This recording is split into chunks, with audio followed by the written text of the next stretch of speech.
Varahi silks వారి grand festive celebrations పొందండి 10,000 రూపాయలు ఆపై కొనుగోలుపై బంగారు నాణెం ఉచితంగా.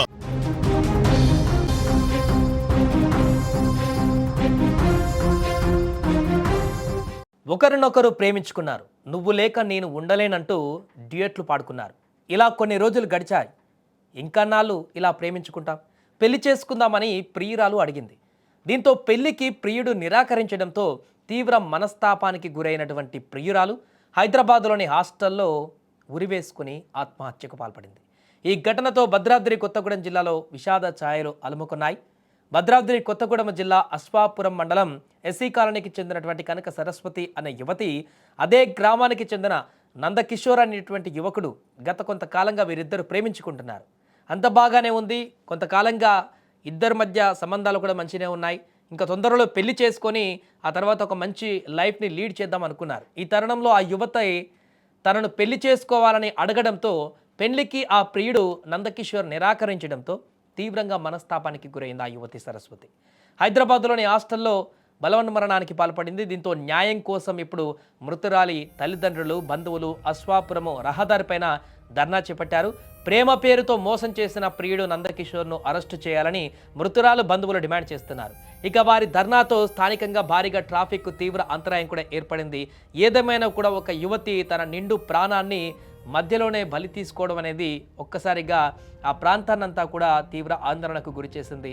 అదేవిధంగా ముఖ్యంగా ఆ యువకుడు ఎవరైతే ఉన్నారో, ముందుగా ప్రేమించుకున్నారు, ఒకరినొకరు పెళ్లి చేసుకుందాం అనుకున్నారు, అంతా బాగానే ఉంది. ఇద్దరు కూడా వన్ సైడ్ లవ్ కూడా కాదు, ఇద్దరు టూ సైడ్ లవ్ కాబట్టి అంతా బాగానే ఉంది.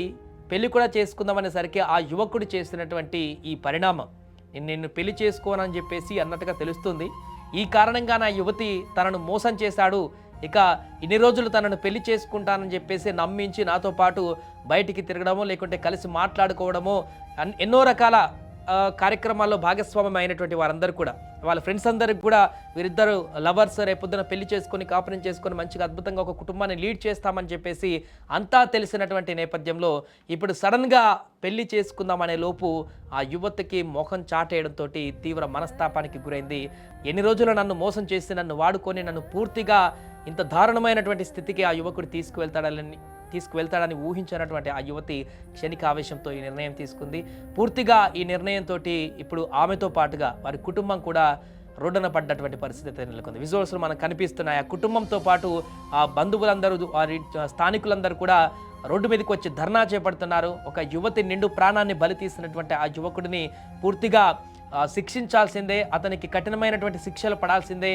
మా బిడ్డని, మా ఇంటి బిడ్డని ఈ రకంగా ఈరోజు మాకు లేకుండా తన ప్రాణాన్ని కోల్పోయే విధంగా ప్రవర్తించినటువంటి ఆ వ్యక్తి, తనను మోసం చేసి ఇంత దారుణమైనటువంటి పరిస్థితికి తీసుకొచ్చినటువంటి ఆ వ్యక్తిని కఠినంగా శిక్షించాలంటూ కూడా వారు డిమాండ్ చేస్తున్నారు. దీంతో పోలీసులు కూడా అక్కడికి వెళ్లారు, రంగప్రవేశం చేశారు. వారిని శాంతింపజేసి వారిపైన ఖచ్చితంగా ఎవరైతే కేసు దర్యాప్తు కొనసాగుతుంది, దర్యాప్తులో అన్ని విషయాలు బయటకు వస్తాయి, ఖచ్చితంగా అతను తప్పుంటే అతన్ని ఖచ్చితంగా చట్టపరంగా శిక్షలు తీసుకునేటువంటి విధంగా ముందుకు తీసుకువెళ్తామని పోలీసులు చెప్పడంతో వారు కొంత శాంతించినట్టు కనపడుతుంది. ఏదేమైనా కూడా హాస్టల్లో చదువుకుంటూ మంచి చదువులు చదివి ఉద్యోగం చేసి కుటుంబానికి పెద్ద దిక్కుగా మారుతుందనుకున్నటువంటి ఆ యువతి ఈరోజు వెగత జీవగా పడి ఉండడాన్ని చూసైతే వారు భూరణ విలపిస్తున్నారు.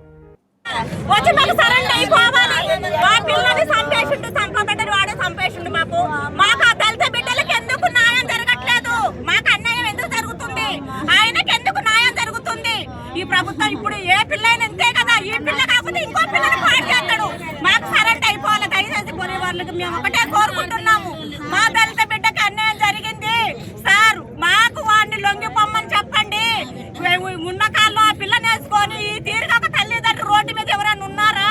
వీళ్ళకే జరిగిందా నా అన్యాయం? మొత్తం అన్యాయం చేసి న్యాయం వాడి వైపే ఉంది, అన్యాయం వైపు వీళ్ళ వైపే ఉంది. 22 సంవత్సరాల పిల్లని సంపబడి మా మహిళ ఇప్పుడు ఒక పిల్ల, ఒక చదువుకున్న విద్యార్థి డ్యూటీ చేసుకొని మంచిగున్న విద్యార్థిని చంపేస్తుంది సార్. అంతకు ముందు నుంచి చేసుకుంటున్నారని తెలుసు కానీ నాకు తెలిసి అయితే 5 నెలలు అవుతుంది. ఆయన నాకు నిన్న ఫోన్ చేసిండు, మొన్న ఫోన్ చేసి, టైం అంత గుర్తులేదు, ఫోన్ చేసి ఆయన అన్నాడుగా మీ అక్క చికాకు చేస్తుందంట, హాస్టల్లో చచ్చిపోతా అంటుందంట అనేసి చెప్పిండు. మా అక్క ఎందుకు అట్లా అంటది, మా అక్క ఏమట్లా చేయదు, నేను మా అక్కతో మాట్లాడుతూ ఫోన్ చేశాను, ఆయనకు ఫోన్ కట్ చేసిండు. నేను కట్ చేసిన తర్వాత మా అక్కకి చేసింది. నేను 4-5 సార్లు చేసిన ఎవ్వరు ఎత్తట్లే ఆ ఫోన్. మా అక్క పక్కన ఇంకొక అమ్మాయి ఉంటుంది, ఆ అమ్మాయికి ఫోన్ చేసిన, ఆ అమ్మాయి కూడా 2-3 సార్లకు ఎత్తలేదు. తర్వాత ఎత్తి మీ అక్క ఊరేసుకుంది, చచ్చిపోయింది, ముక్కులోంచి నోట్లోంచి రక్తం వస్తుంది అని చెప్పింది. నేను నమ్మని, నాకు వీడియో కాల్ చేసి చూపియండి, మా అక్క అట్ట చేసుకోదని చెప్పిన. నేను ఆ ఫోన్ కట్ చేసి వాళ్ళకి వీడియో కాల్ చేస్తుంటే ఇక నా ఫోన్ ఎత్తలేదు వాళ్ళు. ఇంక నేను మళ్ళీ ఆ అబ్బాయికి ఫోన్ చేసిన, అసలు ఏమైంది, ఎందుకు అట్లా చెప్తున్నారు, నిజం చెప్పండి అని చెప్తే ఆ అబ్బాయి అన్నాడు కదా, నాకు కొంచెం డౌట్ వచ్చి మీ అక్క మీద నేను ఆ పక్కనున్న అమ్మాయిని మీ అక్క ఫోన్ చెక్ చేయమని చెప్పిన, ఆ అమ్మాయి చెక్ చేసి నాకు ఫోటోలు పెడతా ఉంటే అది మీ అక్క చూసింది అని చెప్పిండు. ఇంకా నేను ఫోన్ కట్ చేసి నాన్నోళ్ళు బయటికి వెళ్తే నాన్నోళ్ళకి ఫోన్ చేసి చెప్పిన. ఇక అప్పటి నుంచి ఆ అబ్బాయి అసలు ఫోన్ స్విచ్ ఆఫ్ చేసుకున్నాడు.